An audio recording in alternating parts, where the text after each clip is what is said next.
잠언 29장 8절부터 9절 보겠습니다. 잠언 29장 8절부터 9절입니다. 거만한 자는 성읍을 요란하게 하여도 슬기로운 자는 노를 그치게 하느니라. 지혜로운 자와 미련한 자가 다투면 지혜로운 자가 노하든지 웃든지 그 다툼은 그침이 없느니라. 아멘. 누구나 갈등이라는 걸 다 경험합니다. 뭐 공동체 안에서, 가정 내에서, 직장에서 사람이 모여 있다 보면 다 갈등과 충돌이라는 것이 발생을 해요. 문제는 그 갈등을 우리가 어떻게 대하느냐가 중요하다는 거죠. 그것에 따라서 결과는 많이 달라지게 됩니다. 오늘 잠언 말씀에서는 지혜로운 자와 미련한 자가 다투는 내용을 이야기합니다. 거만하다는 것은 특징이 있다고 가르쳐 주세요. 성읍을 요란하게 하는 특징이 있다고 합니다. 이 오만한 자의 그 의미를 살펴보면 원어적으로는 조롱하고 비웃는다, 사람을 무시한다 라는 의미가 담겨 있어요. 세상에 누가 자기 자신을 조롱하고 비웃고 무시하며 가만히 있겠습니까? 내가 높아지는 이 거만함, 오만함, 교만함은요, 누군가를 나보다 낮춤으로써 자신이 높아지려고 하는 특징이 있기 때문에 누군가를 낮추고 비웃는 태도가 나타날 수밖에 없다는 거예요. 그러면 소란스럽게 됩니다. 성읍을 요란하게 만들어요. 불필요한 분열을 일으키게 됩니다. 이 거만한 자의 특징은 이러한 분열을 통하여 자신이 높아지려고 한다는 거예요. 이 지혜로운 자는 어떻습니까? 지혜로운 자는 특징이 겸손해 있습니다. 왜냐하면 주님의 말씀에 순종하는 자이기 때문에 주님의 권위 아래 순종되어 있어요. 겸손해요. 그러니까 노를 진정시키게 됩니다. 누군가와 갈등 상황이 있을 때 자신을 낮추기 때문에 더 이상 다툼이 일어나지 않는다는 거예요. 이 8절에 따르면 거만한 것과 지혜로운 것, 이것이요, 사람 사이의 갈등을 어떤 방식으로 유발시키는가 혹은 진정시키는가에 대해서 가르쳐 줍니다. 지혜는 겸손해요. 그래서 정말 지혜가 있는 사람은 어떠한 갈등 상황 속에서도 자신을 낮추고 주님의 말씀 아래 자신의 모든 생각을 꺾기 때문에 다툼을 그치게 합니다. 구절을 보세요. 지혜로운 자와 미련한 자가 다툰다고 되어 있어요. 그러면 지혜로운 자가 노하든지 웃든지, 즉 지혜로운 자가 어떻게 반응하든지 그 다툼이 그치지 않는다는 거예요. 문제는 뭡니까? 미련한 자는요, 이 다툼 자체를 계속 유발시키기 때문이에요. 내가 아무리 다투지 않으려고 해도 쫓아가면서 다툽니다. 그래서 그침이 없다는 거예요. 지혜와 격분하는 감정이 만나면 어떻게 됩니까? 지혜자가 아무것도 안 해도 격분하는 자는 계속 싸움 자체를 본인이 만드는 거예요. 그래서 지혜자는 결국 침묵하죠. 오늘 말씀을 우리가 복음적으로 우리의 삶에 적용한다면 어떤 다툼이 일어났을 때 때로는 침묵하고 때로는 물러나는 것이 현명하다. 그게 지혜다라고 말씀하시는 거예요. 왜냐하면 다투려고 나타난 미련한 자는요, 어떻게 반응해도 자기 다툼을 그칠 생각이 없기 때문이에요. 그럴 때는 그냥 물러나는 게 상책이죠.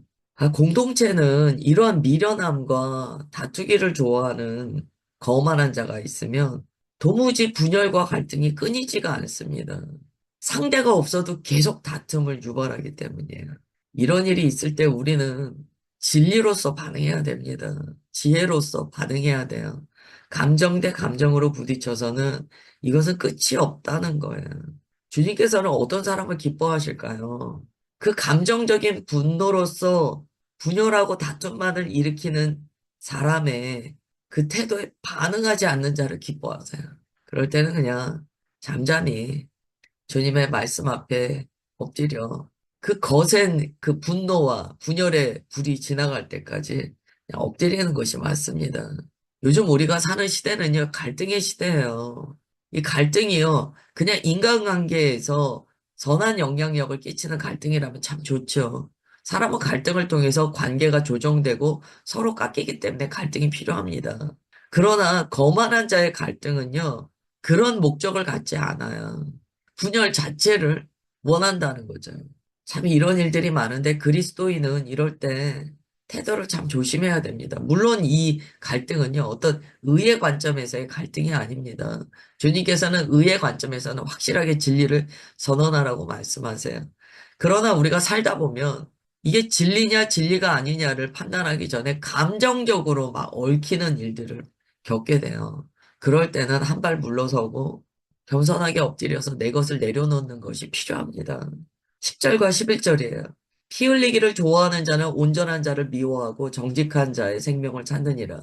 어리석은 자는 자기의 노를 다 드러내어도 지혜로운 자는 그것을 억제하느니라. 아멘. 연장된 이야기입니다. 피 흘리기를 좋아하는 자, 앞서 이야기한 거만한 자예요. 미련한 자예요. 이런 사람의 마음에는 한 가지 경향이 있다고 해요. 온전한 자를 미워한대요. 정직한 자를 미워한다는 거예요. 그런 자들의 생명을 찾는다는 거예요. 이 피 흘리기를 좋아하는 자의 특징은요, 결국에는 불의한 세상을 추구합니다. 그래서 온전한 자를 대적하고 정직한 자를 죽이려고 합니다. 또 어리석은 자도 마찬가지예요. 자기의 노를 다 드러낸대요. 여러분, 우리가 마음속에 있는 거를요, 마음속에 있는 분노를 다 끄집어내서야 되겠습니까? 화를 낼 때요, 끝까지 화내는 경우가 있어요. 자기 안에 있는 하고 싶은 거를 다 끄집어내서 화내는 경우가 있어요. 자기 안에 있는 이 오물을 다 끄집어내는 거야. 그건 안 돼요. 만약에 그리스도인이 감정이 절제가 되지 않아서 자기 안에 있는 화를요, 낼 만큼 다 내는 거예요. 입으로 포악한 말을 할 만큼 다 하는 거예요. 그리고 만약에 아, 내가 할 만큼 다 했으니까 풀렸어 라고 이야기한다면 그리스도인으로서 올바른 태도가 아니에요. 그리스도인의 온전한 성령의 열매는요, 절제이거든요. 이 절제는 뭡니까? 자기 안에 화가 나는 일이 있어요. 분노가 있어요. 이걸 막 쏟아내지 않는 거예요. 내가 이걸 쏟아내서 다른 사람한테 다 드러내버리면은요, 그거는 정말 죄송한 말씀이지만 자신의 분변을 다 묻히는 것과 같아요. 그건 아니거든요. 자신의 노가 있다면 주님 안에서 스스로 다스림을 받을 줄 알아야 돼요. 내 것을 가지고 남을 더럽히는 일을 하지 않도록 조심해야 됩니다. 어리석은 자는 그런 거 없어요. 우리가 뒤끝이 없다라는 이야기 할 때 그래서 아, 저는 뒤끝 없어요. 남이 그렇게 얘기해주면 참 그나마 다행이죠. 자기 자신이 아, 나는 뒤끝은 없어. 왜 이분이 뒤끝이 없는가를 보면 다 말로 남한테 분변을 다 묻히고 나니까 뒤끝이 없는 거예요. 그건 참 우리가 경계해야 돼요. 주님께서는 어리석은 자라 그러세요. 이 지혜로운 자는 어떻게 합니까? 그것을 억제한다. 지혜로운 자 안에 분노가 없어서 그런 게 아니에요. 지혜로운 자는 내 안에 이 분노가 있지만 이것은 주님 앞에 내가 해결받아야 될 거지. 사람들 앞에 다 분변을 묻히듯이 다 쏟아낼 일은 아니다라고 생각한다는 거예요. 참 이거 삶의 지혜죠. 아, 우리가 이런 지혜가 있어야 돼요. 이게 그리스도인이 삶을 살아나가는 태도가 되어야 합니다. 12절부터 14절이에요.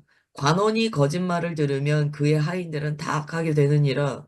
가난한 자와 포악한 자가 섞여 살거니와 여호와는 그 모두의 눈에 빛을 주시느니라.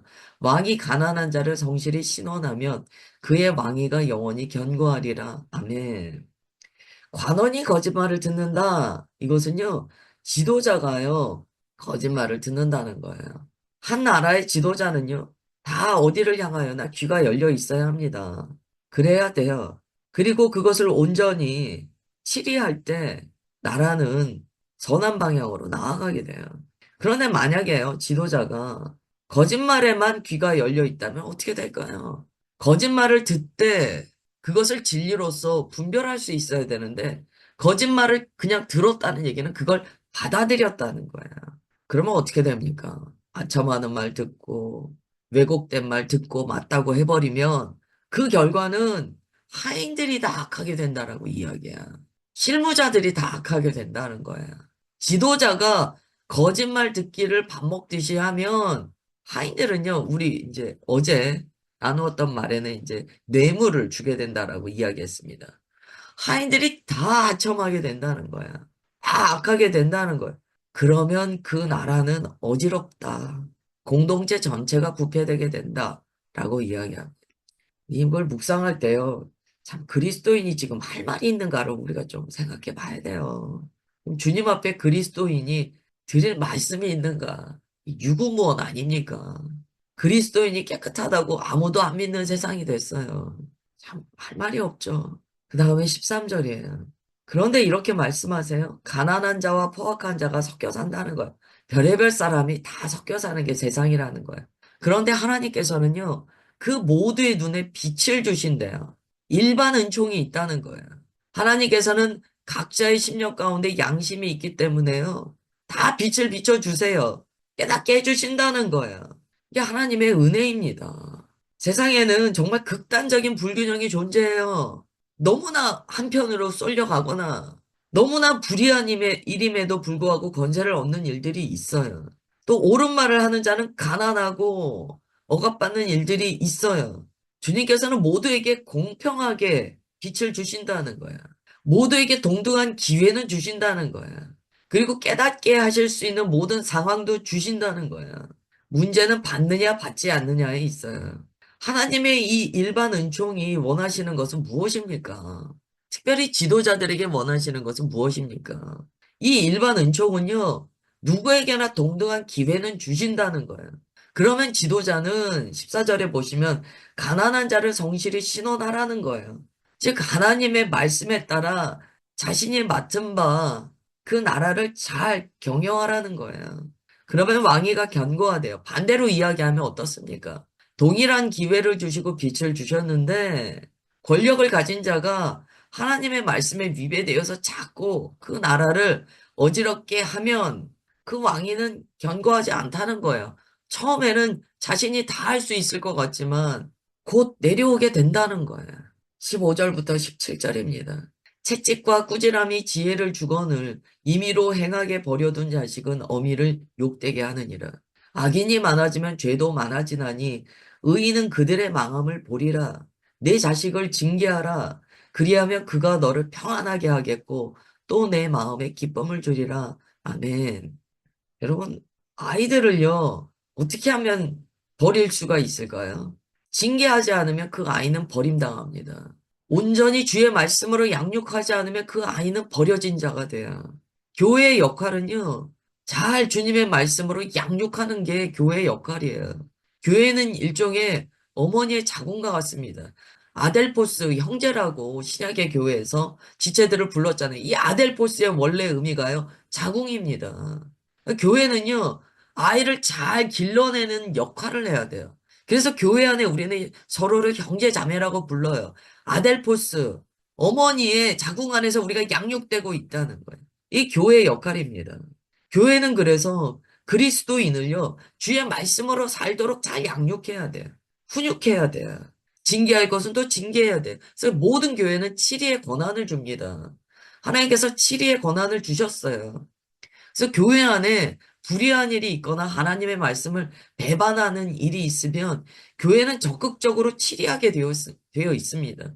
우리 교회는 아직 무슨 위원회 이런 게 제대로 세워지진 않았어요. 그러나 나중에는 이러한 것들이 있어야 돼요. 왜냐하면 교회 안에 치리해야 될 일이 있을 때요. 목사 한 사람이 치리하는 게 아니에요. 교회 구성원이 함께 모여서 일을 어떻게 우리가 해결해 나가야 되는가에 대해서 분명히 주의 말씀으로 기도하고 결과를 도출해내야 돼요. 그리고 그 모든 목적은 영혼을 살리는 것으로 가야 됩니다. 영혼을 살리기 위해서 우리는 어떻게 해야 되는가? 그때 우리가 징계와 치리라는 것이 있어야 돼요. 교회에서 이 징계와 치리가 없으면 옳은 길로 영혼을 인도할 수가 없어요. 15절에 채찍과 꾸지람이 지혜를 준다. 징계해야 될 때는 반드시 징계해야 된다는 거예요.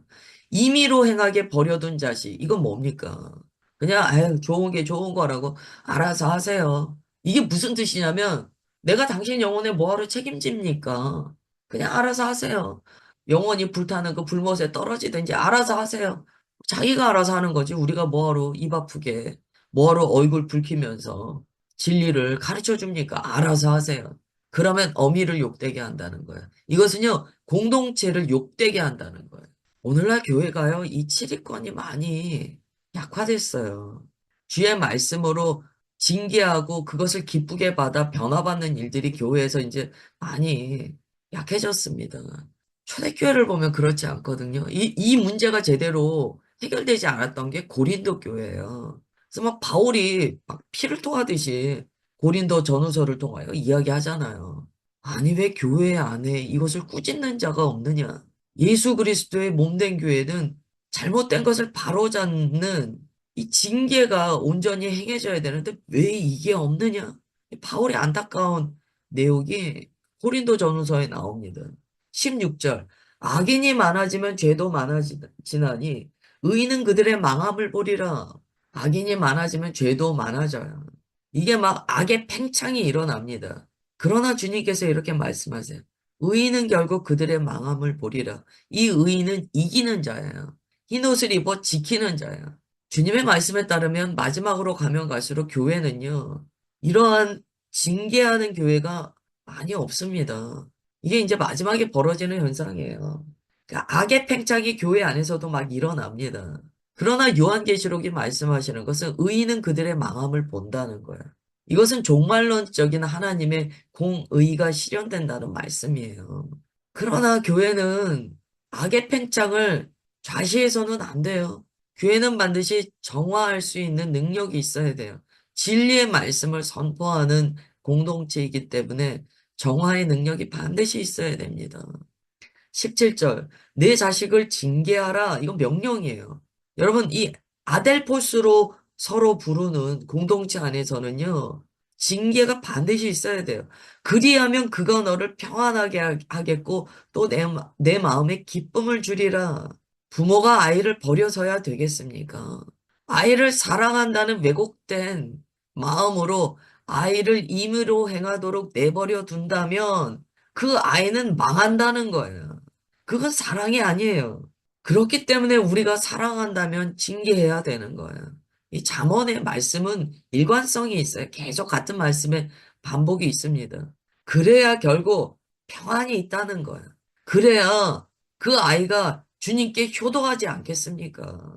18절. 그래서 이렇게 강하게 말씀하세요. 묵시가 없으면 백성이 방자의 해가 거니와 율법을 지키는 자는 복이 있느니라. 여기에서의 묵시는요, 앞에 나온 모든 내용을 포함합니다. 묵시가 뭡니까? 하나님께서 우리에게 말씀해 주시는 거예요. 아니다. 그건 진리가 아니다. 그래, 그거는 맞아.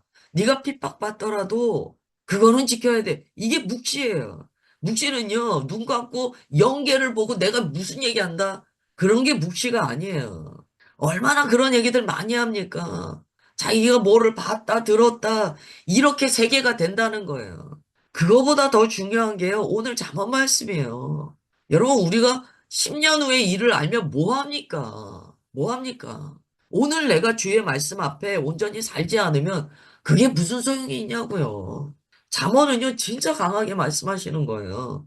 묵시는요, 오늘 주의 백성을 온전히 살게 하는 것이 묵시예요. 그게 계시예요. 그래서 묵시가 없으면 백성이 방자에 행한다. 그러나 율법을 지키는 자는 복이 있다. 묵시와 율법을 다르다고 말씀하지 않습니다. 이것은 다 진리로서 통합될 수 있는 단어예요. 오늘날요, 여러분 유튜브만 보세요. 얼마나 많은 묵시가 나오는지 몰라요. 맨날 그것만 돌려보시는 분들도 있어요. 주의 말씀 앞에 나는 온전히 살고 있는가? 내 마음이 주의 진리의 말씀으로 정한가를 보는 것이 더 중요합니다. 아무개가 예언했다. 그런 거 빠지지 마세요. 모든 계시는 이미 성경에 나와 있어요. 온 세상이 어떠한 방향으로 흘러갈지 다 나와 있어요. 예수님 이 땅에 오십니다. 그리스도인에게 주님께서 요구하시는 것은 흰 옷을 입어 이기라는 거예요. 그리고 너희들의 공동체를 정함을 입도록 지키라는 거예요. 그게 주님께서 우리에게 주신 묵시이고 계시예요. 8절은요. 지금 우리의 시대에게도 여전히 유효한 주님의 진리의 말씀이에요. 세상은 혼란스럽게 됩니다. 묵시와 율법, 주님의 말씀이 있어야 된다는 거예요. 그 묵시는 오늘 나를 온전케 하시는 주님의 말씀이에요. 성경의 말씀이에요. 이게 없으면 계시가 사라진 시대가 되면 계시가 사라졌다는 것은 무슨 의미입니까? 주님의 말씀에 유념하지 않는 시대가 된 거예요. 그리고 각자 자신의 계시를 이야기합니다. 여러분 이거 사사시대예요. 자기 소견에 옳은 대로 하는 시대예요. 이 사람은 이런 계시를 받았다고 하고 저 사람은 저런 계시를 받았다고 하고 다 이단 나오잖아요. 주님께서 이미 우리에게 주신 이 말씀에 우리가 착심하지 않으면 별별 이단과 미혹에 빠집니다. 그러나 주님의 말씀을 지키는 자, 우리 안에 살아계시는 주님의 말씀 앞에 겸손히 엎드리는 자는 복되다는 거예요. 산다는 거예요.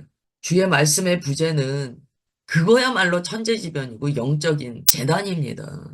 오늘도 주님 말씀 앞에 겸손히 엎드리는 저와 여러분 되시길 주 예수님의 이름으로 축원합니다. 기도하겠습니다. 할렐루야. 하나님 아버지, 주님의 말씀에 관하여 오늘도 가르쳐 주셔서 감사드립니다. 우리 안에 주의 말씀을 참된 묵시로 받고 있는가, 참된 계시의 말씀으로 내 마음에 새기고 있는가를 돌아보게 하옵소서. 오직 주께서 주시는 말씀 앞에 엎드려 지혜 있는 자의 삶을 살게 하옵소서. 흰옷을 입어 지키는 자 되게 하옵소서. 주님 그렇게 주의 자녀들 붙들어 주시고 주 예수 그리스도의 보혈의 능력으로 씻어주시는 것 믿습니다. 우리를 인도하여 주시는 주님께 모든 영광 올려드리오며 사랑하는 주 예수 그리스도의 이름으로 기도드리옵나이다. 아멘.